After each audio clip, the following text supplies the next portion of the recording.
오늘 도시달팽이 2에서 처음 모이고 오늘이 60회가 됐어요. 그래서 오늘 특별히 디커플링을 하는데 이 책 발표를 둘이 나눠서 하려고 해요. 저도 하고 또 이준호 소장님이 또 데뷔도 같이 하려고 해서 오늘 디커플링 책을 짧게 한번 두 분 나눠서 한번 같이 보고 같이 액티비티도 좀 진행을 할 예정입니다. 자, 그러면 이제 본격적으로 디커플링 책인데 이 책은 여러분들이 되게 아마 한동안 꽤 좀 이름에 탈 책 중에 하나예요. 그 정도로 가치가 있는 책이고요. 예, 여기 보면은 테이세이라라는 분이 이렇게 졌다고 돼 있잖아요. 디커플링. 이게 하버드 비즈니스 리뷰, 그러니까 하버드 비즈니스 스쿨의 경영대학원에 계신 교수님이신데 이 디커플링이라는 개념 자체가 지금 비즈니스 모델이나 새로운 개념 잡는데 큰 좀 중요한 포인트가 있어서 아마 지금 최근에 나온 이론을 가지고 얘기하는 거고, 그 다음에 이 이론 가지고 당분간은 계속 아마 입에 많이 나올 거예요. 원래 디커플링이라는 용어가 주식 투자에 나오는 용어예요. 아시는 분은 아시겠지만, 그게 뭐냐면 우리나라의 경제 상황과 외국의 경제 상황과 이렇게 동조화 현상 가는데 따로 노는 걸 디커플링이라고 해요. 그러니까 따로 노는 것. 그러니까 다른 미국은 막 호황인데 화랑인데 주식 호랑이, 우리는 추락한다든지, 이게 디커플링 현상인데 요 개념을 딱 따서 한 거죠. 커플이 뭐죠? 커플? 잘 맞는 커플이죠. 커플. 그쵸, 맞아요. 우리 캠퍼스 커플. 그걸 우리는 전문 용어로 뭐라고 그러죠? CC. 예, CC. 디커플링은 커플을 깨는 거. 그러니까 당연히 이렇게 묶여 있는 거를 깨는 거를 디커플링이라고 하는데, 우리가 생각하는 게 소비자 영역의 디커플링 현상이 발생해서 거기에 수많은 혁신이 일어나고 있다는 얘기를 오늘 하려고 하고 있습니다. 과거에 이 이론 전에 이 창업 쪽에 또 경영학 쪽에 좀 풍미했던 이론 중에 하나가 이게 파괴적 혁신이라는 이론이 있었어요. 파괴적 혁신.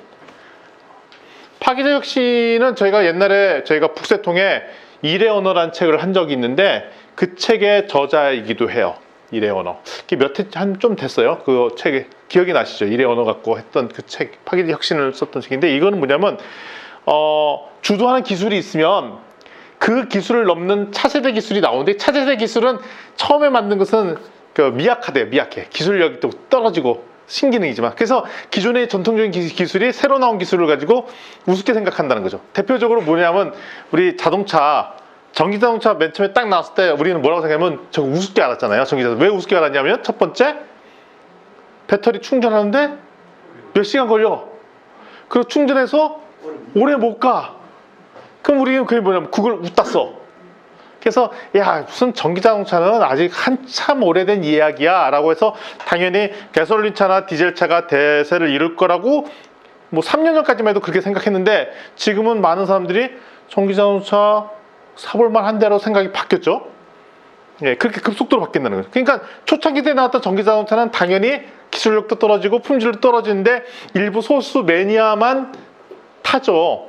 근데 그게 계속해서 사는 사람도 있고, 늘다 보면 뭐가 좋아지냐면 기술력이 올라가서 배터리 충전 시간 짧아지고, 그 다음에 한 번에 오래 가고, 이러다 보면 갑자기 혁신이 일어나서 기존에 있었던 원래 기술들을 잡아먹는, 그래서 여기서 파괴적 혁신이라고 얘기하는 거죠. 근데 이 이론의 핵심은 뭐냐면 신기술이 오면 기존 기술을 잡아먹어서 혁신이 일어나서 판이 깨진다 라는 게 기본적인 얘기예요. 그래서 전통적인 우리의 관점은 뭐냐면 새로운 기술이 시장을 장악한다 라는 게 전통이고, 그래서 우리나라 정부에서도 계속 R&D 투자를 많이 해라, 중기벤처부에서도 R&D 많이 해라, 과기부에서 R&D 해라고 돈을 계속 R&D에 넣는데, 이 저자는 진짜 그거 맞아? 라고 얘기하는 거예요. R&D에서 기술 개발해서 돈 버는 거 맞아? 라고 문제 제기를 하고 있어요. 그래서 실제 예를 들었던 사례들이, 아니 요즘 우리나라나 외국에서 가장 핫한 기업들이 기술 기업 맞냐라고 문제 제기를 하는 거예요. 아마존이 그냥 속된 말로 뭐 하는 회사죠?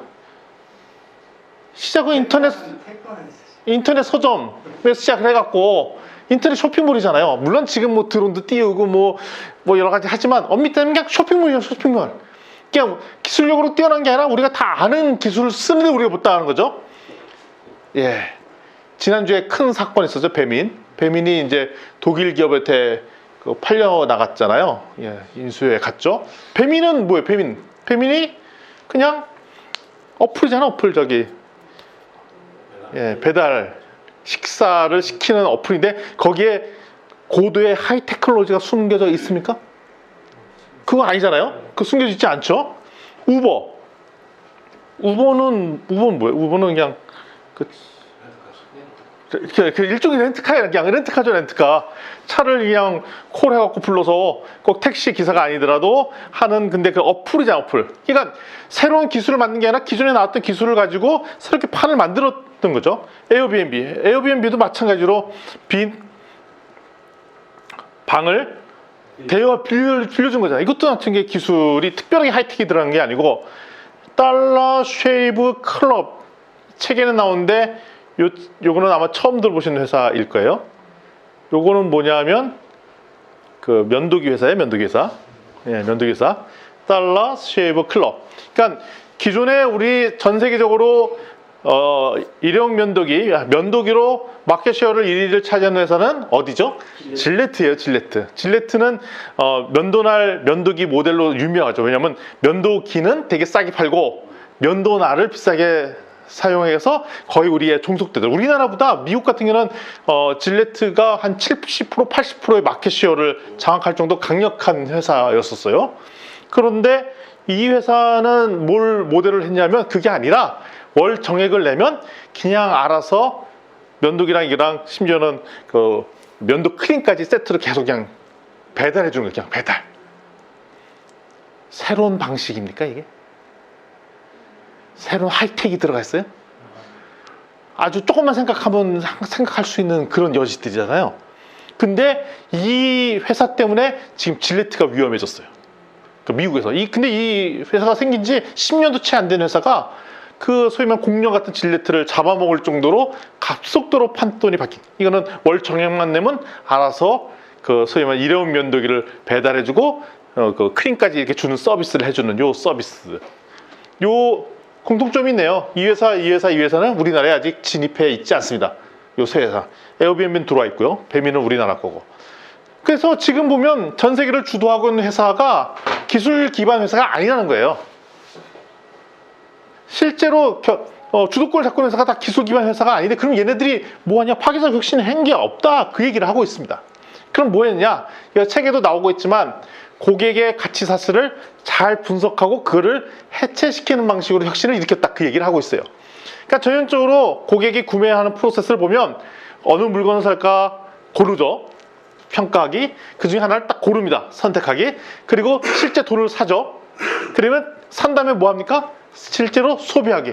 이마트를 갔습니다. 이마트 가면 이제 둘러보면서 나 뭐 살까 이거 살까 고르죠. 고르다가 이걸 딱 선택을 합니다. 선택하면 우리가 어떻게 합니까? 그를 구매하기 전에 우리 카트에 밀어놓고 있다가 돌아다니다가 마지막에 결제하고 나오는, 이게 전형적인 프로세스를 갖고 있는데 여기에는 빈틈이 없어 버리잖아요. 근데 혁신 기업은 아까 말하는 그 앞에 나왔던 기업들은 당연하게 여기에 묶어있는 이 커플을 평가하고 선택하고 구매하고 소비자는 전형적인 소비자가 하는 프로세스라 여기 끼어들 틈이 없는 요 틈을 깨서 쪼개서 이 커플 단단히 묶이는 걸 쪼개서 들어가서 기회를 창출했던 회사들이라는 거예요. 공통적으로.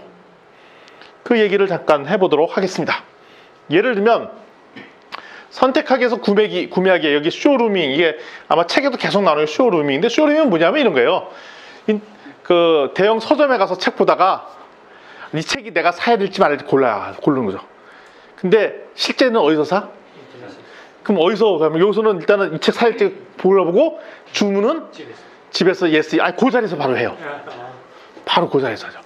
아마존이 어떻게 했느냐 좀 뒤에도 설명드리겠지만, 오프라인 매장 뭐 월마트나 이런 데 가면 어떻게 하면, 이제 우리나라에는 없어서 그 경험 못하지 못하는데, 그 아마존 앱을 갖고 들어가면 월마트나 베스트바이나 이런 사이트를 가면 이제 물건이 있잖아요. 저 물건 내가 사려고 왔는데 진짜 좋은 거 한번 눈으로 보고 이렇게 만져보고 꺼내보고 막 하잖아요. 하면 물건 괜찮은 것 같아요. 그러면 아마존 앱을 켜갖고 거기에 바코드를 딱 찍으면 거기에 아마존에서 가격대가 리스트가 쫙 나옵니다. 그러면 뭘 느껴요? 여기서 가격이 비교가 되잖아요. 요 정도 가격이면 여기서 사야겠다. 근데 여기서 보니까 훨씬 싸네? 그러면 어떻게? 여기서 다 골라놓고 사는 거는 인터넷 사고. 이게 쇼룸이에요, 쇼룸이. 그래갖고 항상 베스트바이나 월마트에 사람은 바글바글 많은데 정작 매출은 얼마 안 나오는 현상들이 나타났어요. 그게 뭐냐면 평가하고 선택하고 구매하고 수령하고 소비하고 이 처분하는 그 사이사이 틈새를 다 커플을 깨어뜨렸어요. 깨어뜨려서 그 사이에서 기회를 차지해서. 그래서 아마존은 평가하기 선택한 걸 오프라인에서 하세요. 사는 것만 우리에서. 이런 식으로 개입을 했던 회사들이 성공했다는 거예요. 그러니까 다시 얘기하면 뭐냐면 소비자가 어떤 행동들을 하는지 잘 관찰한 다음에 거기에 빈틈을 들어서 불편한 점을 깨고 들어가서 혁신을 일으켰다는 것입니다. 그러다 보니까 우리가 계속 우리 창업에서도 얘기했던 소비자를 잘 관찰하고 소비자 욕구를, 소비자 불편한 점을 잘 모니터링 할 필요가 있더라라는 생각들을 할 수 있었어요. 그럼 우리가 흔히 가는 커피숍이나 식당 이런 데서도 혁신이 가능해요. 심지어 이럴 수도 있겠죠. 커피숍. 커피숍에 커피 팔지 말고 그냥 자리만 팔면 안 될까요? 입장료 받아서 자리를 하나 받는 거예요. 근데 보통 한 자리 1인 1잔 제도가 있잖아요. 그것도 깨버리는 거야. 원하시면 시키고 먹고 아니면 가져다가 드세요. 단 뭐만 받아? 자리값만. 시간당. 생각해보니까 저 그렇게 하는 데가 있잖아요. 뭐냐면 게임방. 게임방은 들어가서 자리 배정 받고 들어가서 시간에 따라 소요하자고 주문해서 시켜 먹고 뭐 이러잖아요. 단 거기는 외부 음식은 반입은 안 되지만 그런 식으로 혁신도 가능하다는 거예요. 그럼 자리를 공유하죠. 그러니까 수많은 혁신의 기회들이 소비자 욕구에 따라 소비자의 행동을 잘 분석하면 있더라라는 게 이 책의 얘기입니다. 따라서 아까 봤던 그 기업들, 아까 아마존 같은 구매 절차만 여기서 하고 나머지 평가하고 보는 것은 오프라인에서 하고, 배민 같은 경우에는 뭐냐면 즉 이게 원래는 전단지를 대신해 주겠다는 거예요. 그래서 전단지를 모아서 선택하는 기능만 여기서 대행해 주고 나머지 음식 만들고 하는 것은 그쪽에서 하고, 배민은 본인이 치킨을 안 만들어요. 그것만 대행해 줘요. 이하고, 우버는 재미나게도 본인은 차를 한 대도 소유하지 않고 있고 연결만 해주고, 에어비앤비도 본인이 갖고 있는 부동산 하나도 없이 연결만 해주고, 이런 역할들, 이것도 전통적인 다 아는 모델들. 그래서 소비자 욕구 중에 한 프로세스만 잡아서, 소비자의 밸류체인 중에 하나만 잡아서 그거를 부가가치를 만드는 게 혁신 기업이다라고 합니다. 그러면 전통기업, 대표적으로 이제 베스트바이가 참 어려움이 생겼죠. 왜냐하면 아마존 같은 베스트바이가 뭐냐면 가전제품을 대형 마트, 그러니까 우리나라 하면 뭐에 해당하는 거죠? 전자랜드, 하이마트에 해당하는 게 베스트바이인데, 미국에서 가장 또 유명한 전자랜드와 같은 그런 회사인데, 이 회사가 곤욕스럽게 된 거예요. 그래서 맨 처음에 어떤 전략사냐, 아마존 사람들이 와서 이렇게 막, 아마존 사람들이 아니지, 우리가 가서 한 다음에 아마존에 사니까 그걸 막으려고 첫 번째는 뭐냐면 어떤 것을 전략하면 여기 와서 와이파이를 끊어버렸어. 그러면 그렇다고 되겠습니까? 안 되죠? 안 돼. 그래갖고 뭐 고민하다가 또 다른 전략을 또 세웠어. 뭐냐면 바코드를 바꿔버렸어. 조약이 안 되도록. 그랬더니 이제는 안 와, 일로. 딴 데로 가. 이거 안 되겠다 하다가 베스트바이가 냈었던 전략이 뭐냐면, 우리 아마존과 승부해서 이길 수 없다. 답은 공존해야겠다라고 답을 내려요. 그래서 어떤 전략을 쓰느냐, 가만히 보니까 어찌든 베스트바이에는 사람은 바글바글 와. 물건을 안 살 뿐이지. 그러니까 잘 보니까 이거를 잘하면 사람이 많이 오니까 여기에 기업체의 홍보관 역할들을 하면 좋겠네라는 결정을 냅니다. 그래서 대표적으로 여기가 첫 번째로 찾아갔다는 게 삼성이에요. 삼성전자에 찾아가서 우리 사람 많이 오는 거 알지 않냐, 니네 신상품 홍보하고 뭐하고 이러길 원하지 않냐, 그러고 싶다. 그러면 니네 부스를 만들어 줄게. 삼성 전용 관을 베스트바이에서 이용해서 써라. 그래서 삼성에서 오케이를 했어요. 그러니까 뭐냐면 여기는 어떤 역할이냐, 기업체의 신제품들을 홍보 전시하는 기능. 왜냐면 삼성 입장에서 때 독립된 공간에 그 홍보관을 만들어 놓고 하면은 사람들이 모집하고 그래야 되니까 불편하잖아요. 그냥 베스트바이에 입점만 하면 자연스럽게 홍보관 역할 되니까 좋은 거예요. 그래서 요게 송구하니까 이제 마이크로소프트도 이렇게 홍보관이 들어오고 해서 결국 베스트바이는 물건 파는 데에 주 수익원을 창출한 것이 아니라 뭘로 바꿨다? 임대업으로 가지고. 임대업, 입점업으로 바꿔버렸어요. 그러니까 얘가 머리를 잘 쓴 거죠. 그러니까 이런 소위 말하는 디커플링 현상을 창조로 연결하는 그 기업들을 경쟁에서 이길 방법이 없고 차라리 공존할 수 있는 새로운 전략들을 만들어내는 것들, 이게 제안의 답일 거라고 생각이 들어요. 따라서 디커플링을 잘 하려면 이 책에도 나온 얘기입니다. 고객의 가치 사슬을 잘 분석을 해야 되는. 그래서 우리가 디자인 싱킹 같은 거를 해서 카페도 가보고 이러면서 고객이 어떤 프로세스를 일들을 하는가를 잘 분석을 하고, 그리고 거기에 어떤 액티비티들이 있는 걸 잘 본 다음에 아이스 핵심 가치를 하는지 아닌지를 잘 분석한 다음에 그 다음에 거기에 약한 사슬들을 탁 잡아내는 거죠. 이런 걸 찾아낼 때 보면은 뭘 하면 좋냐면 그 TOC의 뭐 싱킹 프로세스든지 제약 이론, 뭐 그런 버틀렛 이런 것을 잘 찾아내서 소비자들이 이걸 불편한데 기존의 기업들이 이걸 잘 감당하지 못하는가, 그 포인트를 잡아내서 거기만 강점해서 서비스를 만들어내면 지금도 기회가 있다는 거예요. 그래서 신생 기업들은 기술력이 뛰어난 기업이 아니라는 얘기예요. 기술력이 하나도 없어서 소비자의 다양한 프로세스를 잘 분석해서 하면 할 수가 있더라. 그래서 거기에 보면 전문화된 심약해서 약한 살을 끊어내서 새롭게 들어가는 일, 이런 게 안 되려면 어떻게 해야 되냐면 자꾸 R&D를 하려고 그래요. 아까 질레트 얘기했잖아요. 질레트가 그냥 면도기잖아요. 면도기. 특허가 2,000개를 갖고 있대요. 근데 특허를 2,000개씩 갖고 있을 때 이유는 뭐냐면 자꾸 다른 데 못 돌리고 진입장벽 치려고. 근데 생각해보세요. 면도기는 면도기지 뭐 혁신적인 뭐가 있겠어요. 그냥. 근데 자꾸 특허를 만들어내. 그러니까 그 전략이 잘못됐다는 거 뭐냐면 자꾸 뭐 기술로 뭐 방법을 치려고 하는데 그 방법이 쳐지지 않는다는 게 얘기하는 거예요. 차라리 그걸 뭐 해라? 고객의 욕구를, 고객의 밸류 체인을 정확하게 분석해야 새로운 기회들이 나오더라. 그래서 저수는 그냥 일반적인 경쟁해요. 다른 기업과 경쟁하고. 그리고 그래서 전통적인 자동차 회사 같은 경우는 가솔린 차를 좀 더 잘 만들려고 하겠죠. 그보다 조금 기술 혁신한 사람들은 그냥 가솔린차 할까 전기차 할까 뭐 이런 걸 고민하고 있는 차들이에요. 근데 이거 파괴 혁신을 하는 더 기업은 자율주행차 할까 말까 뭐 이런 거 고민하죠. 근데 그보다 더 앞서간 기업은 굳이 차가 필요해? 이제 이런 얘기를 하면 이제 비즈니스 모델 혁신이 나오는데 이게 공유 경제를 하는 우버 이런 데 나오는데 생각보다 우버 이런 데가 이런 자율자동차 이런 데 만든 데보다 R&D 투자하는 비중이 훨씬 적죠. 적은데도 불구하고 기회는 더 많이 창출할 수 있다는 겁니다. 그래서 차라리 우리가 기술에 너무 매이지 말고 이런 고객의 프로세스, 비즈니스를 혁신할 때 기회가 창출할 것이라는 얘기를 하는데 여기에 주는 시차점이 너무 커서 아마 이 이야기가 앞으로 최소한 10년 이상은 계속 이야기를 할 것 같습니다. 1부는 여기서 정리해 보도록 하겠습니다. 수고하셨습니다.